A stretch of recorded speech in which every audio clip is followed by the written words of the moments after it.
Aduh, kok muka aku kusam ya? Lewat pakai nongol lagi.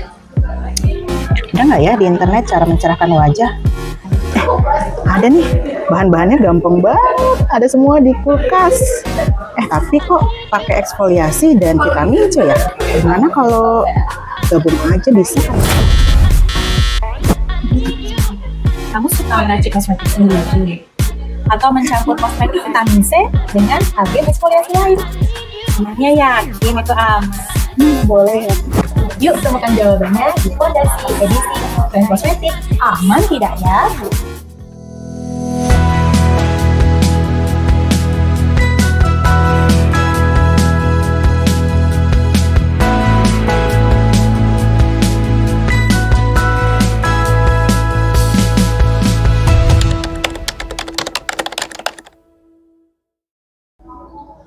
Halo sahabat Bepom, selamat datang di Pondasi, podcast informasi dan edukasi yang akan mengupas informasi terkait obat bahan alam, suplemen kesehatan, dan kosmetik. Bersama saya, Widiana. Kebetulan banget hari ini kita akan ngobrolin tentang tren kosmetik di tengah masyarakat. Apa saja sih yang perlu diperhatikan? Aman nggak ya kalau kita ngikuti semua tren yang ada? Penasaran kan? Stay tune nih ya. Sudah bersama saya hari ini, Ketua Tim Pemberdayaan UMKM Kosmetik, Ibu Wida Dianasari, SSI APT MKM. Halo, selamat siang Ibu. Apa kabar Ibu? Selamat siang Mbak Yana, terima kasih. Kabar baik, Alhamdulillah. Terima kasih sudah diundang di Pondasi loh ya. Sebagai salam perkenalan kepada sahabat Bepom, saya berikan pantun nih. Pergi ke pasar di tanggal muda. Cakep. Sekalian mencari batik. Cakep. Maka nama saya Wida. Mari kita bahas kosmetik. Senang sekali Ibu sudah menyempatkan waktu untuk mengisi materi Pondasi hari ini. Ngomong-ngomong terkait kosmetik nih Bu, belakangan kan booming banget tren kosmetik tentang campur-mencampur bahan kosmetik. Bahkan banyak influencer maupun content creator yang turut mencontohkan penggunaan tersebut. Namun sebelum kita bahas lebih lanjut, kosmetik aman itu seperti apa sih Bu? Kosmetik yang aman ya Mbak Yana ya, jadi ya. Sebelum kita mengetahui kosmetik yang aman itu seperti apa, kita tuh harus paham dulu definisi dari kosmetik. Kosmetik itu adalah bahan atau sediaan yang dimaksudkan untuk digunakan pada bagian luar tubuh manusia seperti epidermis, rambut, kuku, bibir, atau organ genital bagian luar, gigi, dan membran mukosa mulut yang digunakan untuk membersihkan, mewangikan, mengubah penampilan, dan atau memperbaiki bau badan manusia, serta untuk melindungi atau memelihara tubuh pada kondisi baik. Jadi kosmetik itu hanya digunakan untuk bagian luar tubuh manusia, tidak diminum apalagi disuntikan. Nah, kosmetik yang aman itu apa? Nah, kosmetik yang aman itu kosmetik yang pertama-tama dia harus terdaftar di Badan POM tentu saja. Dia harus punya nomor notifikasi. Selain itu dia digunakan harus sesuai peruntukan yang telah ditentukan. Kalau memang didaftarkan untuk blush on, ya digunakan untuk blush on. Jangan digunakan untuk bagian lain seperti untuk eyeshadow dan sebagainya. Seperti itu Mbak Yana. Oh iya.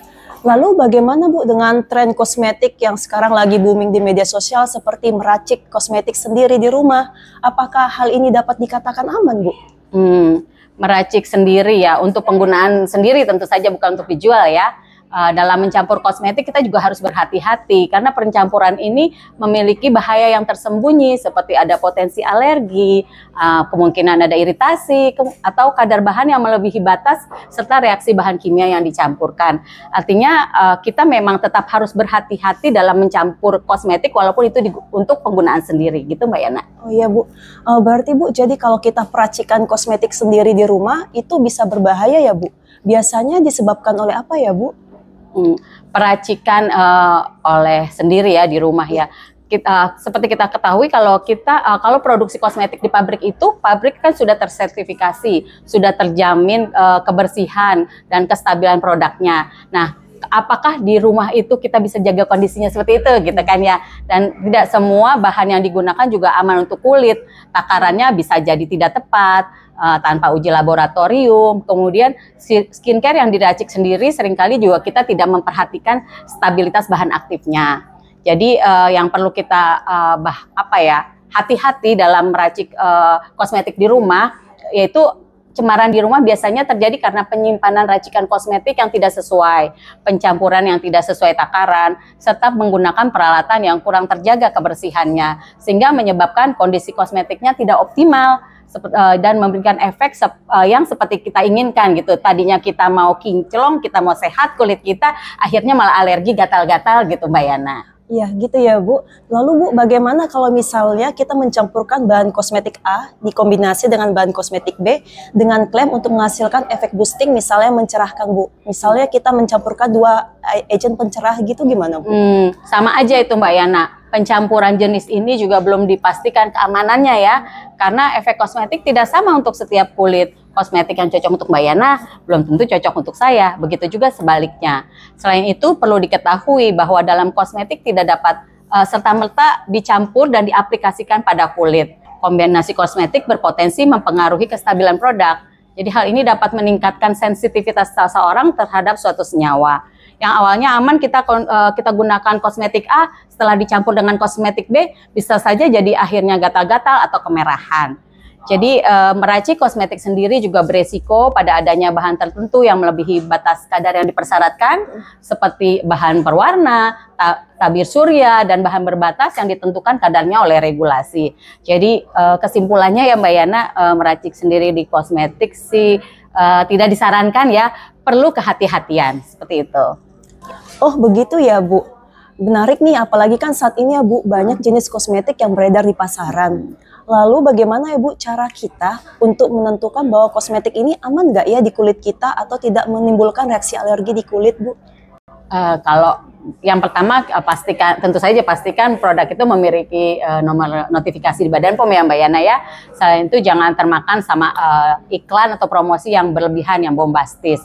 Untuk menghindari alergi, sebelum menggunakan kosmetik, kita lakukan uji dulu, uji kepekaan kulit. Biasanya kita tes sedikit kosmetik di belakang telinga atau bagian dalam siku. Kita tunggu sesaat apakah menimbulkan reaksi kemerahan atau gatal-gatal. Jika tidak, aman kita gunakan. Tapi kalau menimbulkan reaksi gatal-gatal atau kemerahan, ya kita segera hentikan penggunaan kosmetik tersebut.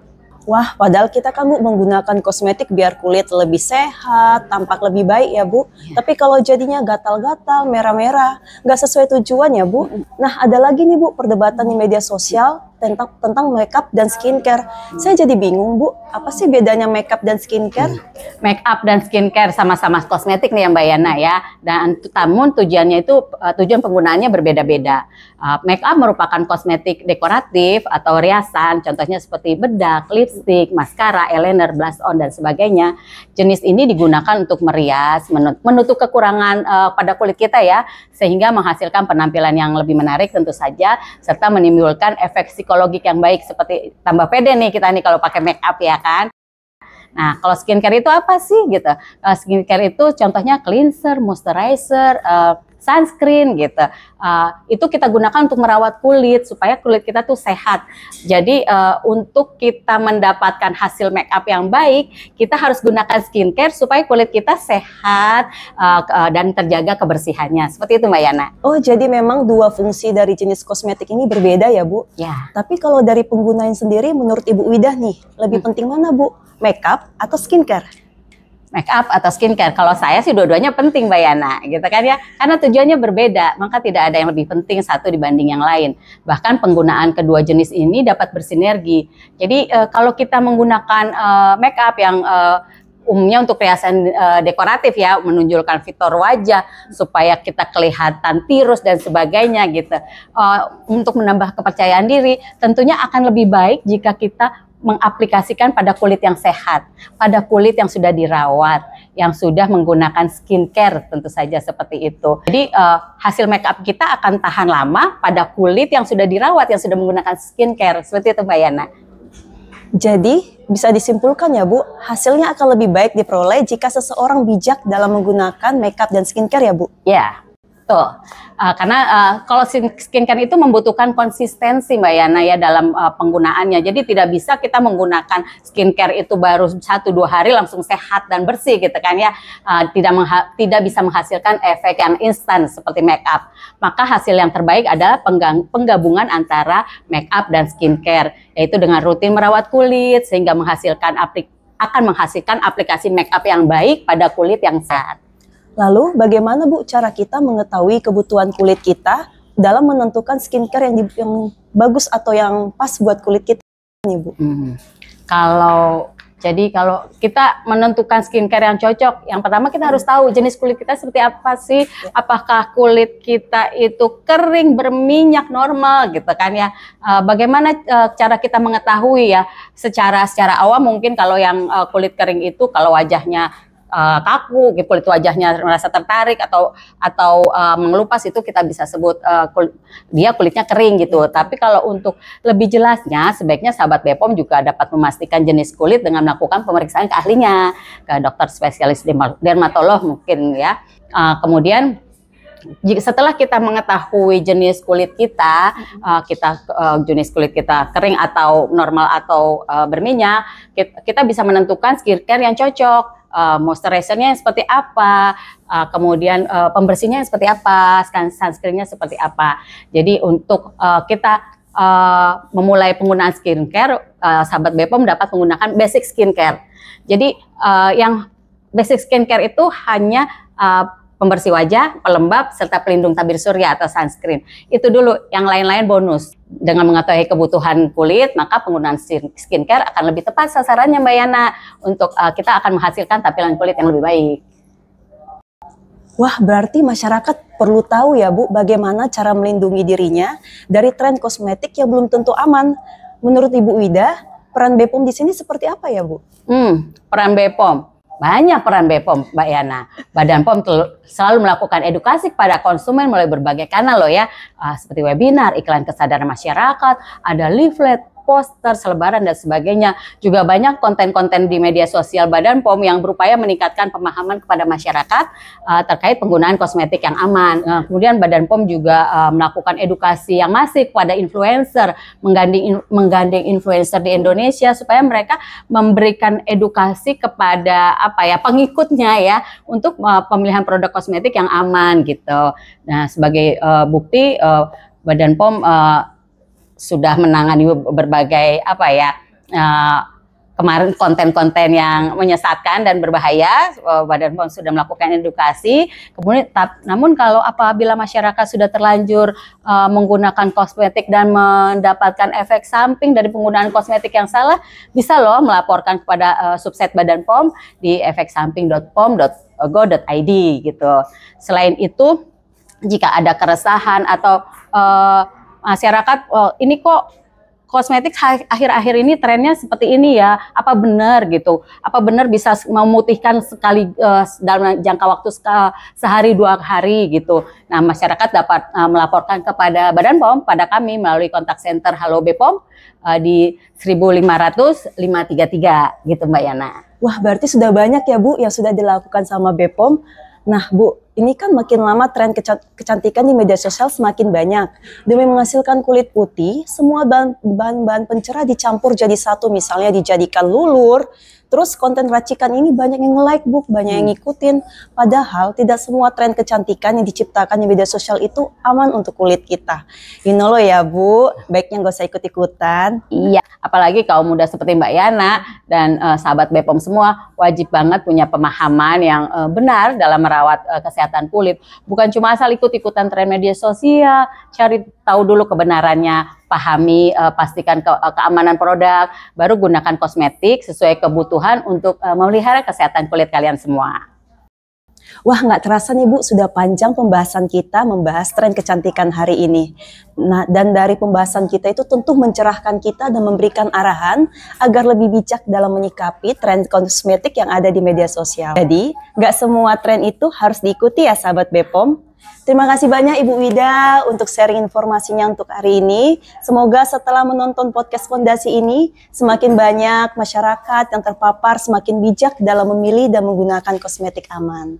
Terima kasih loh ya Mbak Yana. Terima kasih sekali. Semoga kita semakin dapat menyikapi tren kosmetik dengan bijak sehingga terhindar dari efek samping yang berbahaya dari penggunaan produk kosmetik itu. Terakhir pesan dari saya, tips aman sebelum membeli kosmetik nih ya.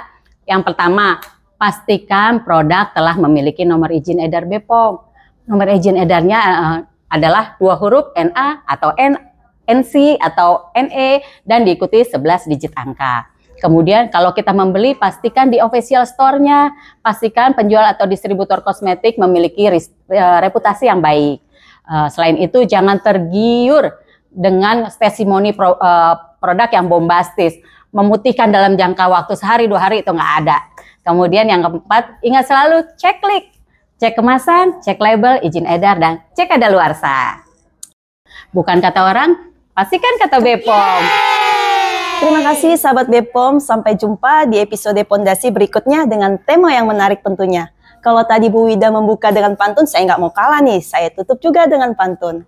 Pergi tamasya membawa peta. Cakep. Ke Yogyakarta seru rasanya. Cakep. Sampai di sini obrolan kita. Sampai jumpa lagi di Pondasi berikutnya. See you.